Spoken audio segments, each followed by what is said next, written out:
TNI ku sayang, TNI ku malang.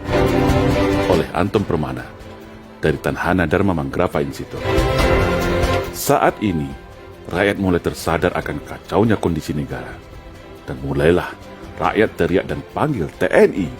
Kemana TNI? Tahukah kita semua bahwa 1. TNI kita hari ini adalah tentara yang paling sipil di dunia. Karena personilnya tak boleh bawa senjata, yang nampak bawa sarung pistol kosong di mana-mana. 2. Tahukah kita bahwa secara sistematis TNI kita seharusnya sebagai komponen utama alat pertahanan negara sekarang sudah bergeser menjadi komponen pembantu. Karena tugasnya hanya menjadi pembantu.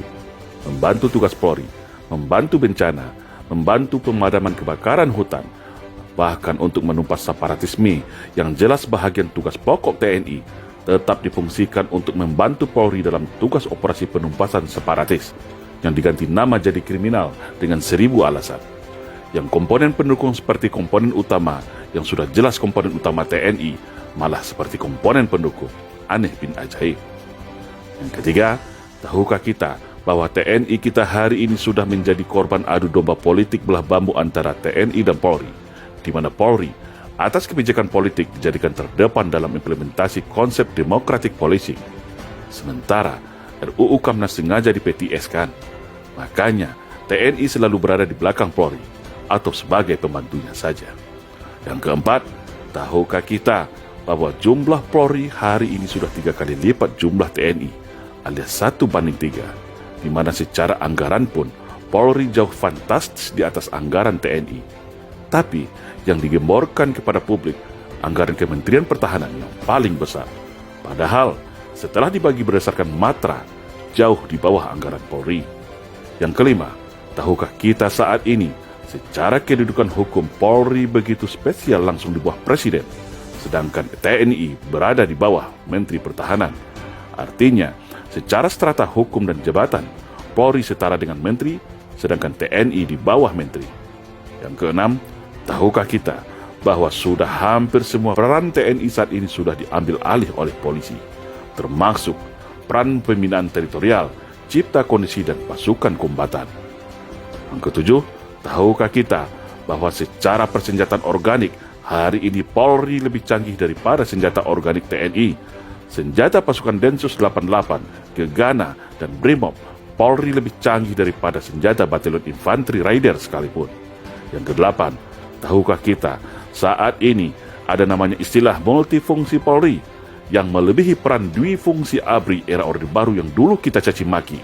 Saat ini peran polisi sangat dahsyat dan luar biasa. Sampai ada anekdot yang beredar, NKRI adalah kepanjangan dari Negara Kepolisian Republik Indonesia. Yang kesembilan, tahukah kita saat ini tak jelas lagi batas antara dimensi pertahanan dan keamanan, di mana seharusnya jelas mana yang tugas pokok TNI sebagai komponen utama pertahanan dan mana tugas Polri sebagai komponen pendukung. Yang ke-10, tahukah kita saat ini fungsi teritorial TNI sudah diberi tak jelas lagi fungsi dan tugasnya. Padahal 49.000 babinsa seluruh Indonesia adalah mata dan telinga TNI dalam upaya cegah dini, tangkal dini terhadap ATHG, yaitu ancaman, tantangan, hambatan dan gangguan terhadap negara. Hal itu adalah termasuk dalam 5 kemampuan teritorial, tapi ternyata Babin Kamtibmas yang lebih berkuasa soal deteksi dan cegah dini. Maka terjadilah seperti hari ini, rakyat mudah diadu domba, tidak ada penengah. Walaupun TNI tahu siapa aktor dan dalangnya dalam setiap konflik sosial, tetapi tak bisa berbuat apa-apa karena terkunci oleh aturan dan tidak logis. Itulah yang disebut dengan serangan asymmetric war untuk melemahkan negara dari dalam. Yang ke-11, tahukah kita bahwa Panglima TNI hari ini ditunjuk oleh Presiden, sedangkan Presiden adalah bahagian dari kekuasaan politik. Bayangkan, apabila kewenangan politik ini disalahgunakan untuk mengkooptasi TNI agar manut dan tunduk kepada kehendak kekuasaan, bukan kepada rakyat dan negara lagi. Jangan heran kalau Pak Dirman tidak mau diatur 100% oleh Bung Karno soal perang gerilya. Jangan heran Pak Yani tidak mau diatur dalam soal pemberian senjata dari Cina untuk kaum komunis. Yang ke-12, tahukah kita bagaimana TNI kita secara kekuasaan politik tidak berdaya dan tunduk di bawah kekuasaan politik? TNI tunduk pada kekuasaan supremasi sipil, tapi anehnya dan kontradiktif, Polri yang katanya sipil bersenjata mempunyai pasukan kombatan, peralatan tempur mutakhir, sehingga Di dunia boleh dikatakan Polri adalah polisi yang paling militeristik di dunia saat ini, sampai memerangi terorisme dan separatisme yang seharusnya tugas TNI juga diambil oleh Polri. TNI tidak punya kewenangan apapun, khususnya Angkatan Darat. Yang ke-13, tahukah kita kalau TNI hari ini secara institusi terikat oleh undang-undang dan secara individu terikat oleh Sumpah Sabta Marga. Namun, di satu sisi ada kelompok politik dari sipil melalui kekuasaan politik dapat mengintervensi permasalahan internal TNI, baik itu berupa penempatan posisi jabatan dan belanja anggaran persenjataan TNI. 14. Sadarkah kita, slogan sinergitas TNI Polri hanyalah cara halus mengikat TNI ke belakang, tetapi memberikan kekuasaan luas kepada Polri di depan. Logikanya, buat apa dulu TNI Polri dipisah, lalu saat ini diikat lagi dengan bahasa sinergitas?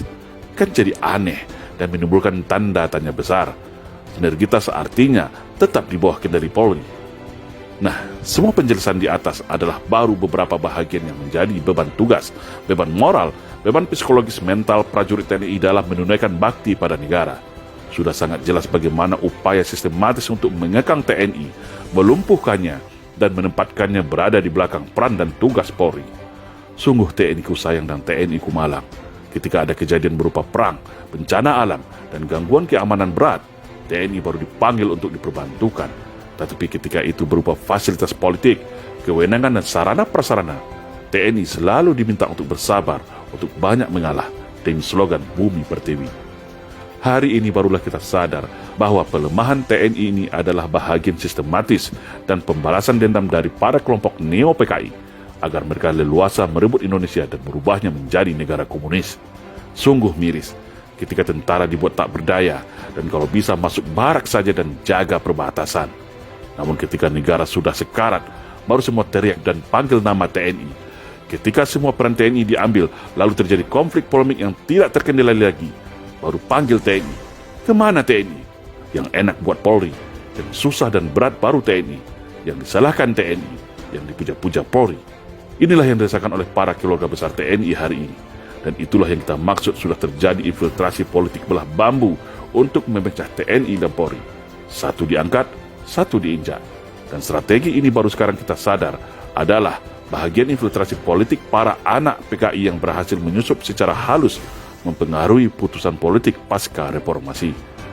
Lalu siapa lagi yang akan jaga bangsa ini dari upaya infiltrasi ke masyarakat untuk adu domba, hasut-menghasut, dan berupa perang narkoba atau lainnya yang tujuannya untuk melemahkan Indonesia dari dalam? Sungguh TNI ku sayang, TNI ku malang. Semoga bangsa ini tersadar dan mengembalikan jati diri TNI sebagai tulang punggung negara. Saya yakin, kalau fungsi teritorial TNI berjalan dan TNI kembali ada tempat di Senayan, maka insya Allah agenda komunisme di Indonesia akan kembali bisa dipatahkan. Karena TNI punya peta dan tools strategi untuk itu. TNI harus kembali menjadi jati dirinya sebagai prajurit Sabta Marga yang berwibawa sebagai penjaga Garuda, pengawal Pancasila, garda utama menjaga keutuhan NKRI.